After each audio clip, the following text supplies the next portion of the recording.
우리 레위기 보실까요? 레위기 5장 11절부터 13절. 레위기 5장 11절부터 13절 성경 말씀. 레위기 5장 11절부터 13절 우리 같이 읽어요. 레위기 5장 11절부터 13절 읽을 때, 만일 그의 손이 산비둘기 2마리나 집비둘기 2마리에도 미치지 못하면 그의 범죄로 말미암아 고운 가루 10분의 1 에바를 예물로 가져다가 속죄 제물로 드리되, 이는 속죄제인즉 그 위에 기름을 붓지 말며 유황을 놓지 말고 그것을 제사장에게 가져갈 것이요, 제사장은 그것을 기념물로 한 움큼을 가져다가 제단 위 여호와의 화제물 위에서 불사를 지니 이는 속죄제라. 제사장이 그가 이 중에서 하나를 범하여 얻은 허물을 위하여 속죄한즉 그가 사함을 받으리라. 그 나머지는 속죄물같이 제사장에게 돌릴지니라. 아멘. 속죄제와 하나님의 사랑. 자, 우리가 이제 이 얘기를 매일 성경을 보고 있잖아요. 성도 여러분, 제가 요즘 이렇게 있으면서 하나님께서 코로나19로 가장 많이 뺏어간 단어가 있다면 감사예요. 감사한 단어가 사라졌어요. 그래서 이렇게 우리가 사도행전을 보면 하나님께서, 사도행전이 결국은 액션이거든요. 사도들의 일, 액트예요. 그래서 하나님 오늘날에 우리에게 필요한 건 감사행전이에요. 담임 목사님 저부터 사실 우리가 진짜 감사해야 되는데 감사를 잃어버린 거예요. 근데 감사를 어떻게 하는가 보니까 하나님께는 감사 그래도 해요. 근데 사람과 사람 사이에 감사를 잃었어요. 근데 저는 정말 많이 느껴요. 여기 지금 우리 여기 이제 보면은 우리 집사님 계시면 한경돈 집사님 계시잖아요. 정말 저는 감사해요. 형이 있다는 게 감사해요. 예를 들면 여기 반주하신 분들이 두 분이 반주하시기 때문에 감사해요. 오늘 모리아 사역단 정말 감사해요. 그리고 우리 이제 3월 20 며칠 날 베트남 갈 것 때문에 기도하고 있는 이구 이사님 진짜 감사해요. 감사하는 거예요. 진 이사님하고 우리 유신이하고 올라갔나요? 헤라비하고 아침에 그 목소리만 들어도 너무너무 그냥 기분이 좋고, 나온 이사님과 진 이사를 보면 그냥 감사해요. 찬양단 다운자매 또 그리고 명석이 앞에 서서 우리 영원히하고 사형기 서 있는 모습만 봐도 하나님께 그냥 감사해요. 우리 교육부장님 계시잖아요. 우리 주의자매 든든해요. 감사해요. 이런 식으로 말하면 우리 동화하고 선아가 우리 지금 안 왔지만 우리 저 가정을 볼 때마다 우리 수호 집사님들이 계시는데 얼마나 감사해요. 우리 아들도 있고 위에 있어요. 저 위에 좀 전해줘요. 감사했다고. 우리 아들, 딸 여러분, 서로가 지금 뭐가 부족하냐면 하나님께는 감사하는 것 같아요. 그걸 제가 측량할 수가 없으니까 마음속에. 그런데 예전보다 뭐가 줄어들었냐면, 예전에는 서로 만나면 아이고 감사해요. 그래요. 보모 형제는 잘 지내요? 이렇게 말하면서 안부를 물어줘서 감사합니다. 이런 감사가 예전에 참 많았어요. 근데 사람들 속에 입을 막아버리니까, 이 마스크가 막히니까 마음들이 있는지 없는지 몰라서 그런지 마음이 많이 닫혀진 것 같은 거예요. 감사할 것 같은데 왜 이렇게 감사들을 안 하지? 감사해요. 예전에 찬양도 참 많았잖아요. 그래서 이 마스크가 우리 자신을 건강하는데 건강을 보호해줄 줄 몰라도 영혼에는 굉장히 많은 것들을 잃어버린 것 같은 제 마음입니다. 자, 여러분, 레위기를 통해서 제가 묵상하면서 감사행전, 감사가 살아나야겠구나. 감사가 살아나야 하나님 앞에 드려지는 게 진정으로 드려지겠구나. 그런 생각을 갖게 됩니다. 매일 아침에 여러분들은 뉴스를 보면서 뭐부터 확인하시나요? 저는 확진자 숫자부터 봅니다. 오늘 38만 4천 명이더라고요. 그래요. 얼마까지 갈지 모르겠지만 사람들이 인후통이 있고 열이 나고 뭐 입맛이 없고 뭐 그냥 지나는 것 같지만 기침을 하고 이거 뭔가 증세가 있는 거거든요. 저도 뭐 그러지 않았겠어요. 예를 들면 뭐 그럴 때 나가서 막 어떻게 보면 남들이 볼 때는 저런 방법이 있을 수 있을까 할 정도로 막 자기만의 막 야구 방망이 갖고 1000번을 흔들고 막 이러면서 막 이겨낸단 말이죠. 근데 분명히 다 한 번쯤은 그 영향이 없었다면 거짓말이겠죠. 보이지 않는 바이러스와 박테리아가 얼마나 많은 시대에서 삽니까? 미생물이라는 게 38만 4천 명입니다.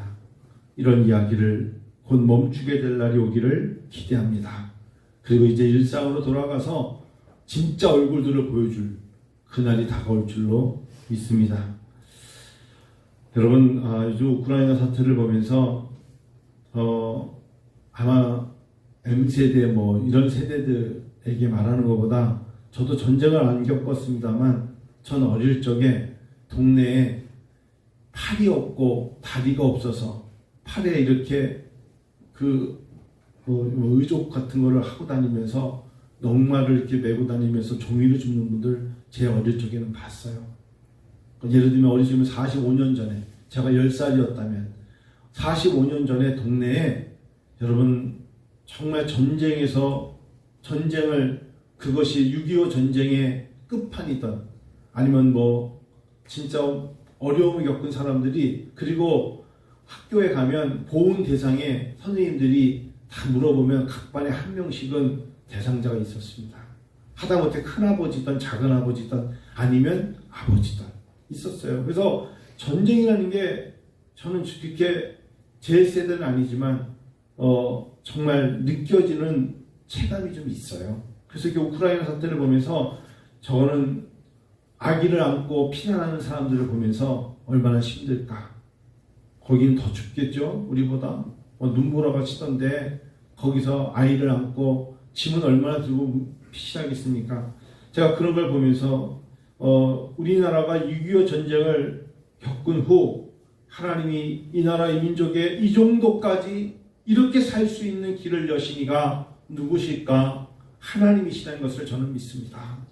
우리가 참 불평과 불만과 뭐 억울하다, 불평등하다, 불공평하다 이런 얘기를 하지만 하나님이 이 자그마한 나라를 이 정도로 될 수 있도록 인도하신 하나님은 너무나 정말 위대하시고 하나님은 사랑이 많으시며 전능하시다는 것을 저는 늘 마음속에 믿고 고백합니다.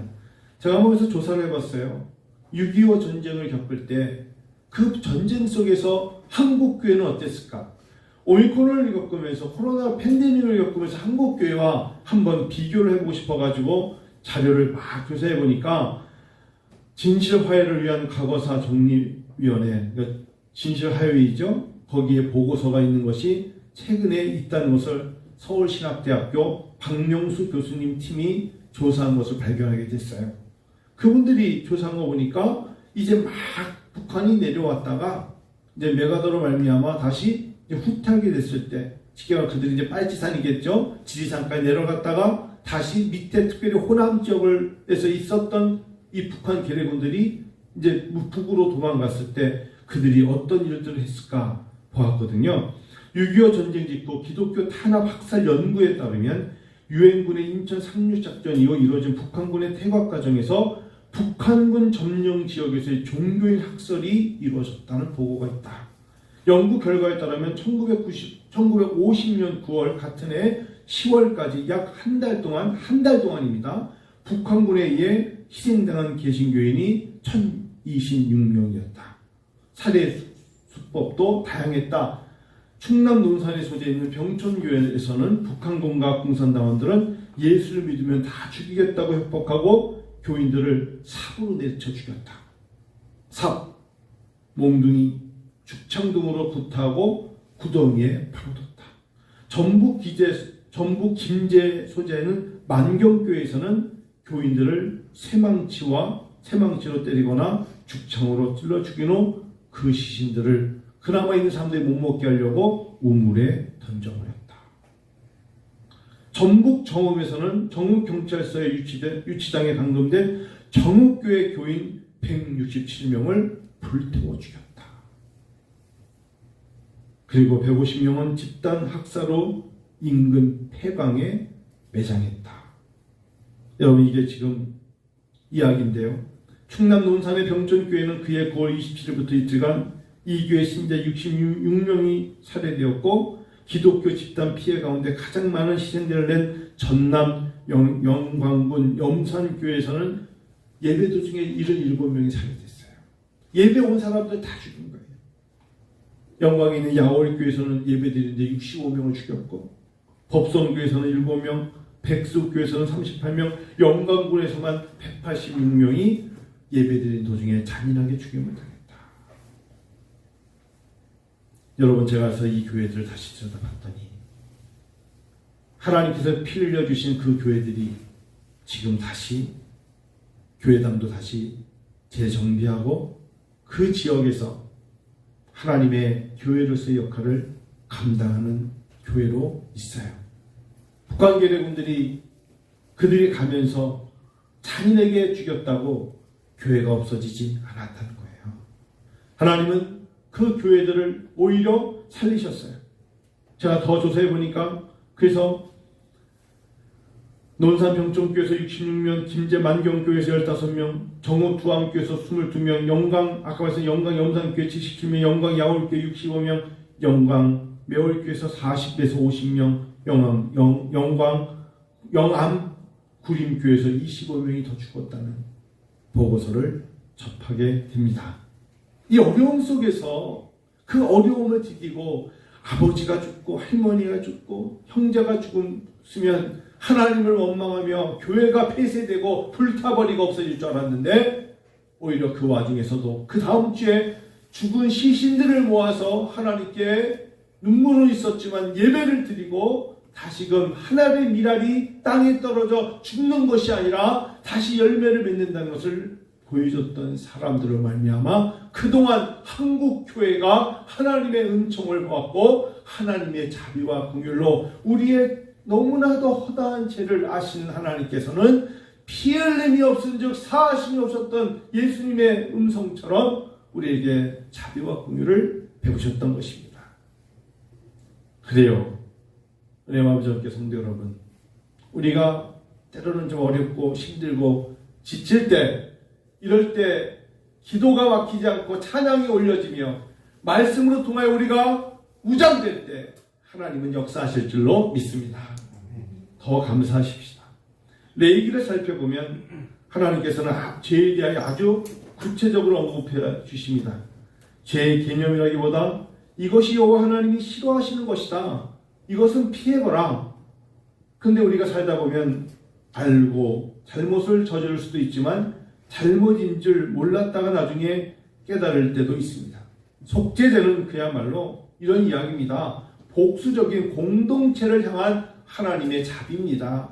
개개인이 하나님 앞에 고백하는 것이 아니라 그 공동체를 살리기 위한 하나님의 속성이 보여주는 거예요. 즉 족장, 끌어가는 족장이 자기도 모르게 우상을 섬기고 아세라 목상에게 절하면서 자기가 하나님을 섬기는 줄 알았더니 자기 자신을 섬기고 있는 모습을 볼 때 족장을 향하여 하나님께서는 족장의 죄를 사하시기 위하여 하나님이 만드신 속죄제입니다. 또 평민들, 즉 그들이 공동체를 따라가다가 우리가 몰랐지만 공동체 울타리 안에 있는 사람들 중에서 교만과 탐욕과 탐심과 불평과 더러움 속에서 다들 하나님을 경외할 때 땅의 것을 생각하며 사단을 생각했던 사람이 있다면 그 평민의 죄를 하나님은 그냥 버려버리시고 형벌을 가하시는 게 아니라 하나님은 속죄 대신 대속하여 주신다는 이야기예요. 그 이야기가 바로 오늘 우리가 얘기하는 바로 속죄제의 이야기입니다.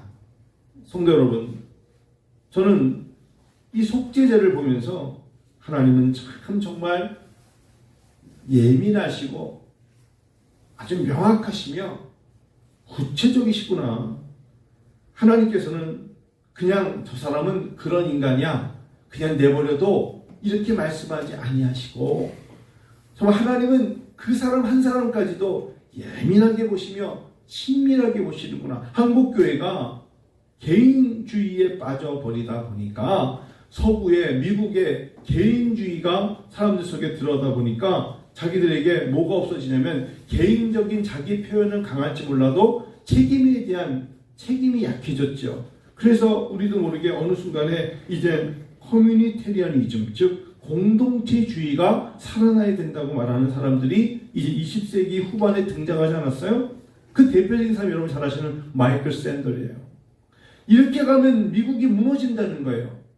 자기 개인주의는 좋은데 책임없는 언어들, 책임없는 행동들, 함부로 행동하는 모습들. 그래서 마이클 샌들과 알레스테어 맥킨타이어라든지 마이클 왈처나 찰스 테일러 대표적인 사람들이 이렇게 가면 미국은 질서도 없고 책임이 없다. 넘어진다. 그래서 이제 그들이 말하는 것이 공동체주의, 즉 개개인의 표현은 자유를 인정해 주되 그들에게 그것이 밸류가 그리고 가치와 덕이 책임하에서 이루어지는 것이냐를 가르치며 배우며 추구해야 된다. 매우 중요한 얘기죠. 어느 순간에 교회도 마찬가지예요.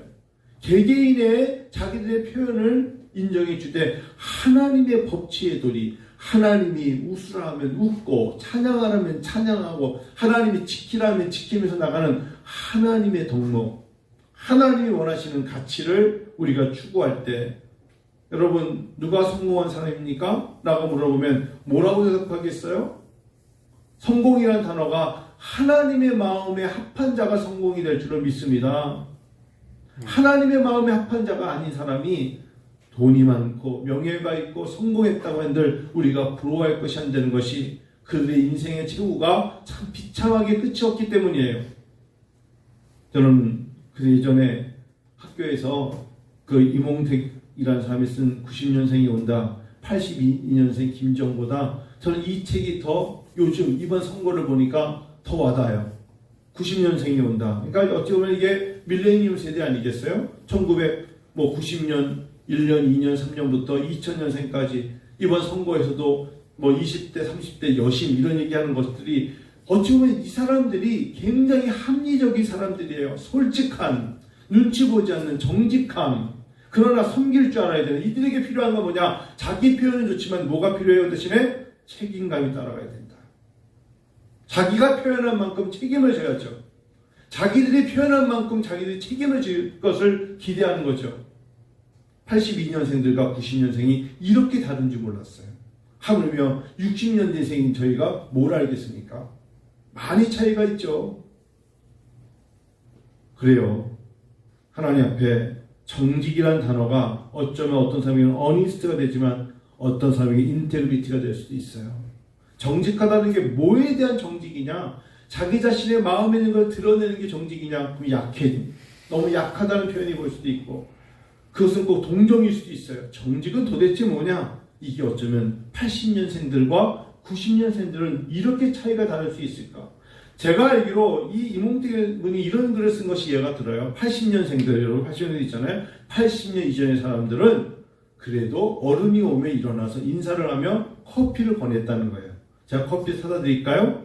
단편적인 예를 90년생들은 왔으면 커피가 필요하면 저쪽 가서 타서 드세요. 이게 이제 다른 거예요. 많이 다르죠. 가서 타 먹어. 먹으려면 먹고. 거기 가면 여러 개 있어. 홍차, 녹차 다 있으니까 마실라면 마시고 말라면 말아. 뭐 이런 거거든요. 어떻게 보면 되게 정직한 사람들이에요. 왜냐면 내가 커피 타다 주면 나 커피 안 마시네. 무한하잖아. 근데 그냥 그런 모습들이 어쩌면 좋다 이거잖아요. 완전 무결한 건 없어요. 특별히 90년 뭐 우리 그 이몽택 씨가 쓴 것 중에 90년생들이 제일 싫어하는 게 일단 이게 진짜인지 모르겠습니다만 학벌, 파벌, 뭐 학연, 지연 이런 건 없어져야 된다. 대한민국은 그래요. 그거 없어져야 돼요. 없어져야 돼요. 진짜 없어져야 돼요. 그것 때문에 이번 선거에서 딱 보니까 깜짝 놀랐어요. 지도를 보니까 빨간색하고 파란색이 완전히 이거는 경부선을 딱 그어가지고 갈라져 버렸더라고. 마음이 아프죠. 이렇게 되면 안 되잖아요. 이러면 안 돼요. 그래서 우리가 하나님 앞에 부유한 자의 하나님, 가난한 자의 하나님, 농촌에서의 하나님, 도시에서의 하나님, 할렐루야, 건강한 자의 하나님, 약한 자의 하나님이세요. 하나님은 모든 자의 하나님이시기 때문에 그렇습니다. 저는 속죄자를 보면서 하나님 앞에 고백한 게 하나 있어요. 하나님, 저마다 다 죄를 지었을 때, 죄된 모습이 있을 때 우리는 비판하기 쉽고 헤아리기 쉽지만 하나님이 요구하시는 율법이 있어요. 자, 하나님의 법에는 두 가지가 있어요. 하나님 우리에게 율법도 있지만 명령이 있어요. 자, 구약에서는 십계명이라는 율법이 있었지만 하나님은 쉐마라는 명령을 주셔요. 자, 율법은 10가지는 이거 지키지 않으면 안 돼? 라는 율법이 있다면 반면에 하나님은 그보다 더 심각한 쉐마를 주셔서 서로 사랑을 하셨어요. 그 여호와 하나님을 잘 섬겨라. 신명기 6장은 그렇게 말씀하셨어요. 다시 신약에 와서도 예수님께서는 우리에게 계명을 주셨어요. 첫째는 마음과 몸과 뜻과 정성을 다하여 주 너의 하나님을 사랑하라. 두 번째는 둘째 계명은 이것이니 네 이웃을 네 몸과 같이 사랑하라고 하나님 우리에게 명하셨어요.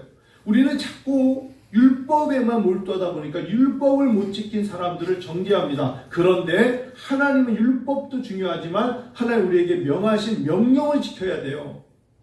예수님께서는 우리에게 두 가지 하나님 사랑, 이웃 사랑과 함께 다음에는 뭘 말씀하셨는지 아시죠? 지상대의 명령을 주셨어요. 땅 끝까지 일하러 복음을 전하는 그제야 끝이 오리라 라고 말씀하시면서 아버지가 나를 보내신 것이 내가 너희를 보낸다 하면 너희들이 두루 다니며 하나님 말씀을 나눠라 라는 우리에게 명령을 주셨어요. 나는 내가 그냥 지키는 계명만 지키면 돼 라고 생각하게 만들지 않으시고 계명을 들은 사람들에게는 더 나아가서는 할 수 있거든 해야 된다는 명령을 지켜라. 그게 뭡니까? 복음을 전하라. 하나님의 사랑을 전하라고 말씀하셨어요. 저는 이 속죄제를 보면서 하나님 우리에게 왜 순양, 암양, 산비둘기, 집비둘기, 에바의 10분의 1 이런 걸 통해서 하나님께서 향기로운 제물을 받으셨느냐? 그 안에는 서로가 그 모습을 보고서 손가락질하며 잘못된 것을 드러내기 위함이 아니라 하나님의 사랑으로, 하나님의 은총으로 하나님께서는 덮어주시며 기회를 주시기 위함인 것을 알게 되죠. 오늘날 가장 필요한 단어가 있다면 저는 사랑이라 생각해요. 다시 신앙이 내가 회복되기 원하면요, 내 마음속에 하나님의 사랑이 회복돼야 돼요. 내가 사람의 방언과 천사의 말을 하면 뭐하겠습니까? 사랑이 없으면 소리나는 구리와 울리는 꽹과리에 지나지 않습니다. 믿습니까? 내가 아무리 많은 걸 잘해도 사랑이 없으면 아무것도 아니에요. 내가 예언을 합니까? 예언하는 능이 있어요? 모든 비밀과 지식을 알고 산을 옮길 만한 믿음이 있을지라도 사랑이 없으면 아무것도 아니래요. 아무것도 아니에요. 내가 내게 있는 모든 것으로 어렵다는 사람들을 찾아가 구제하며 선행을 베풀고 내 몸을 불사르게 내어 줄지라도 사랑이 없으면 내게 아무 유익이 없느니라. 여러분, 그래서 3월 둘째 주에 하나님 우리 은혜 아버지 어깨 성도님들에게 요구하시는 하나님의 말씀이 뭔지 아세요? 상대방에 대한 긍휼히 여기는 마음이 앞서야 돼요. 저 사람은 한 주 동안 힘들지 않았을까? 몸은 건강했을까? 혹시 사업과 일터와 직장은 괜찮았을까? 서로가 서로에게 마음 가져줌에 지금은 애탐이, 그런 애틋함이 있어야 돼요. 하나님 원하시는 건, 그래, 너가 아무리 능이 있어? 예언하는 능이 있어? 비밀을 알아? 지식이 있어? 그래, 너에게 믿음이 있어? 산에 옮길 만한 정도의 믿음이 있어? 그래도 사랑이 있으면 아무것도 아니에요. 그래서 어찌 보면 목양에 있는 은혜와 의전교회 울타리에 있는 사람들에게 가장 하나님 눈에 보여줄 만한 것이 무엇일까? 사랑스러운 공동체. 누가 아프다 그러면 눈물을 흘리며 기도해주는 성도가 있으면 하나님이 기뻐하셔요. 때로는 여러분, 제가 만일에 어떤 몸에 연약함이 있으면 그 말을 못하게 되는 그런 분위기가 되면 사람은 다 자기 자신을 숨기게 되어 있어요. 근데 가족이 있다고 해봐요. 부모님이 계시는데 내가 엄마 어디가 아파. 그거를 왜 숨기겠어요?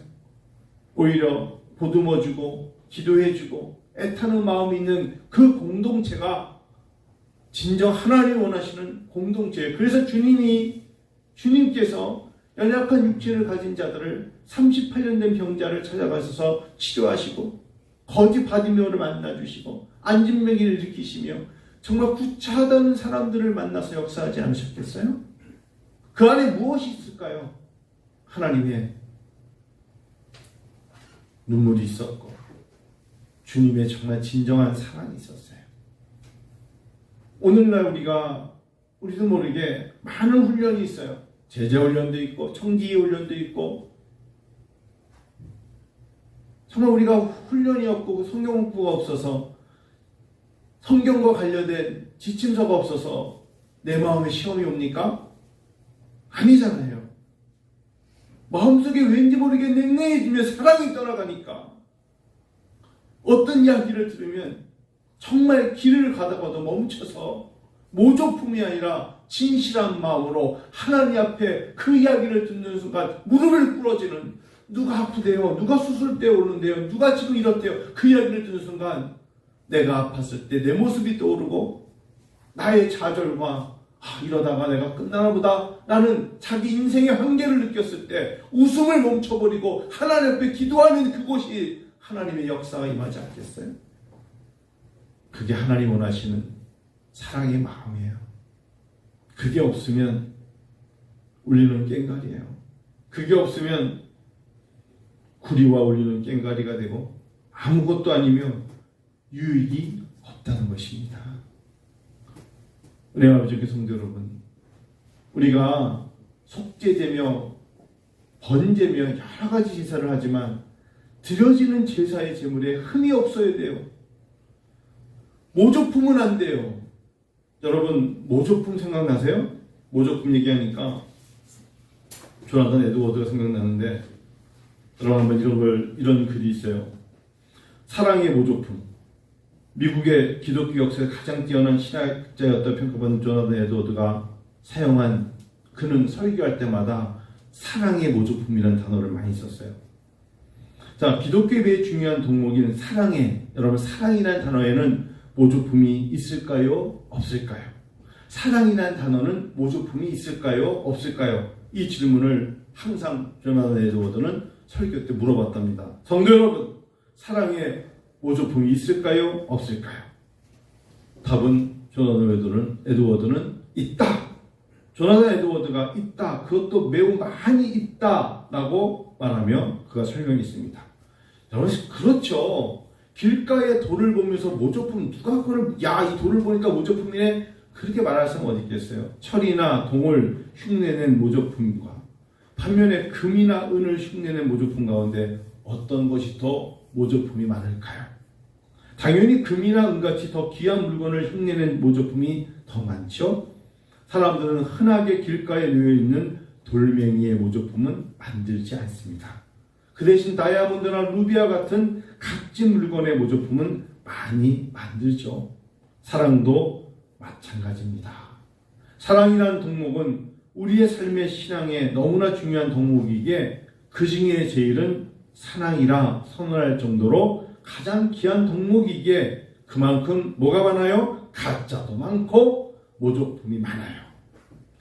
예수를 믿는데 하나님의 사랑에 대한 리얼, 진정한 하나님의 사랑을 품에 품은 하나님의 사람이 많지 않다는 거예요. 모조품에 빠지면 안 돼요.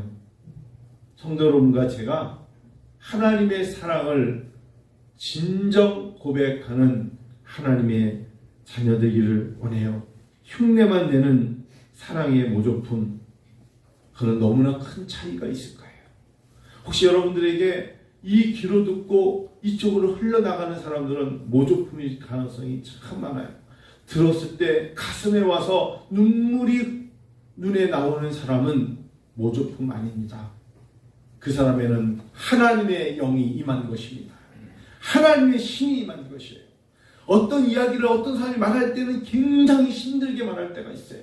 그 말하는 내용에는 그 사람이 그걸 듣고 내가 느끼는 것만큼은 아니더라도 정말 가슴에 새겨서 기도해주며 위로해주며 같은 마음에 동정을 품기를 원할 때가 얼마나 많습니까? 누가 사업에 망했어요. 코로나 때는 망하는 사람 많아. 그렇게 말하면 누가 그 사람에게 다시 그런 말을 하겠어요? 이번에 우리 교단의 어느 교회 목사님이 삼척에서 목회하시는데 불에 탔어요. 그것도 교회를 건축한 지 얼마 안 됐어요. 2년 전에 건축했는데 시골 교회 전 성도가 다 마음 모아서 교회 지었는데 편지가 날라왔어. 교회가 다 타버렸어요. 근데 저는 너무 눈물이 나더라고요.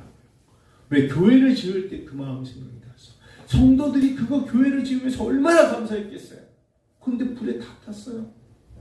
그래서 교단에서 여러분 십시일반 구제원금으로 도와줍시다.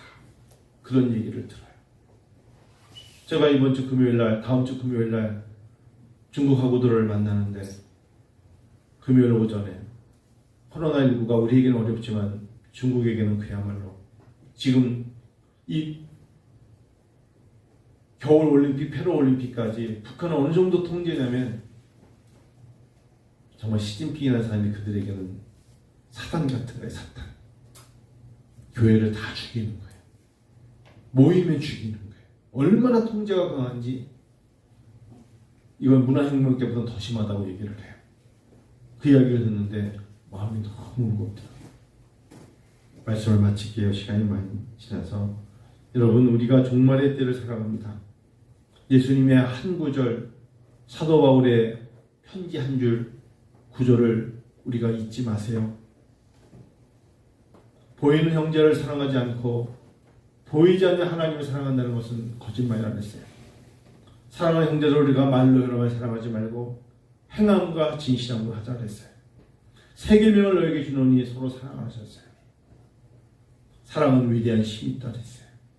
속죄되며 속건되며 이런 것들을 하나님 원하시는 그 내용에 뭐가 있어요? 하나님의 사랑이 있어요. 하나님의 사랑이 있는 거예요. 우리의 모든 죄가 하나님 앞에 일일이 다 드러나면 너무나 말할 수 없이 커요. 근데 하나님은 그 순간순간 그들의 입술의 고백을 통하여 자비와 긍휼로 맞아주시고 용서해 주시며 인도해 주신다는 것을 잊지 말고 하나님, 우리 은혜하전 교회가 사랑하는 마음으로 서로가 서로를 위해서 기도해 주는 마음으로 하나님께 나갈 때 부모는 부모로서, 자녀는 자녀로서, 목회자는 목회자로, 성도는 성도로서 하나님의 마음을 품고 나아가게 될 줄로 믿습니다. 속죄제입니다. 하나님의 사랑으로 다 모든 죄가 대속되기를 원하며 하나님께 기도드립니다. 네, 이 시간 한번 기도하겠습니다.